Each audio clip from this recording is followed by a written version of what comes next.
أسعار الحديد اليوم السبت 28 يناير 2023 في مصر وتركيا وعالميا. من فضلكم ادعمونا بلايك للفيديو واشتركوا في القناة، وكمان ما تنسوش تفعلوا زر الجرس ليصلكم كل جديد. وإليكم في التقرير التالي أسعار الخامات العالمية للمواد الداخلة في صناعة الحديد والصلب. سجل خام الحديد $127 للطن، وسجلت خردة الصلب المستوردة والتي تصل إلى تركيا $417 للطن. أما بالنسبة لأسعار تصدير البريت الروسي فسجلت ما بين 535 إلى $545 للطن.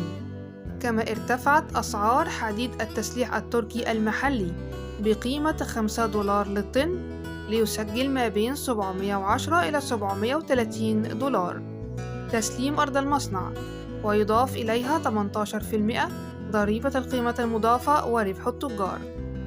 أما سعر تصدير الحديد التركي سجل ما بين 690 إلى $710 للطن. وفيما يلي أسعار الحديد في مصر للمستهلك شامل الضريبة ونولون النقل.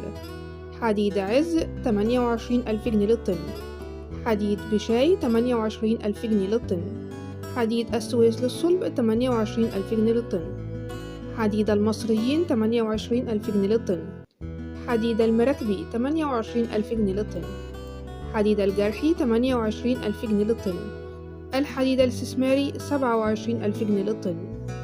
من فضلكم ادعمونا بلايك للفيديو واشتركوا في القناة، وكمان ما تنسوش تفعلوا زر الجرس ليصلكم كل جديد.